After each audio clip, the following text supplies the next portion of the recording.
Hello, my name is Andrew and I'm sitting here with my teacher Martin and I'm gonna ask him some question. So the first question is, where are you from?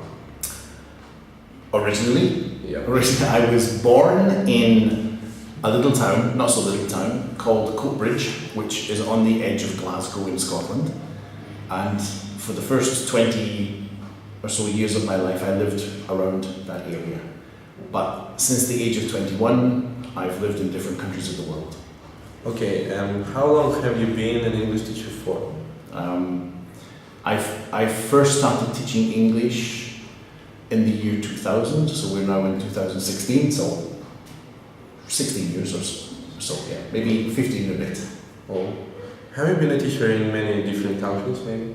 Yeah, I've, as well as teaching in the Czech Republic and in different countries in Europe, I also taught in Switzerland and in Holland. I've taught in Vietnam and in China.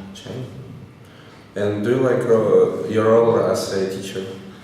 It's probably one of the most fulfilling things in my life. I get to meet really interesting people, and I think that's the wonderful thing about being a teacher. You meet people who put a smile on your face. So what can you tell about ICJ? So what is the best thing? The best thing of ICJ? Well, do you mean the best thing about ICJ as a company, the best thing about teaching for ICJ, the best? In the company, in your work here? I think what makes ICJ a little bit different is ICJ really follows a structured learner management system, which is really clever. It means that everybody, no matter what level they begin with, will make progress throughout their time. So nobody wastes their time by coming to study here. And I think that's really important because there are a number of competing English language organizations around Europe. But you have to think, am I getting value for money and am I spending my time well? I'm Scottish. Scottish people have a reputation for not liking to spend money. That's not true. We don't like to waste money. I quite like to spend money, but I like to get good value. And I think that's what I like most about ICJ. It's a good value proposition. So what about the students you teach, especially Russian? And have you ever been to Russia?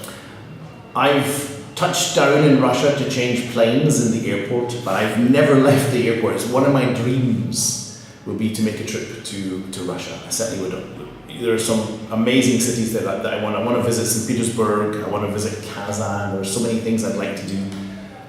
But it seems that the Russian students keep coming to see me in Prague every summer, so maybe when I have a summer off, I'll spend it by going to Russia. But the students I get from Russia are amongst the greatest students that I have. They come with this thirst to learn. They obviously get a very reasonable grounding in their high school system. What I can do for them is I help to make their English much more natural, and I help to make things work in a much better way for everybody. I find that students who come from Russia are well prepared technically, but they're less well prepared for using natural English in a more social context. Okay, and what makes your class different from a regular English language class? What makes it different? Well, I guess the first thing I would say is I use material from a lot of different sources.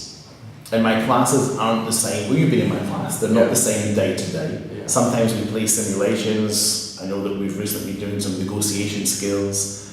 I use a lot of material from the BBC website. I use a lot of material from the Global Learning Services website.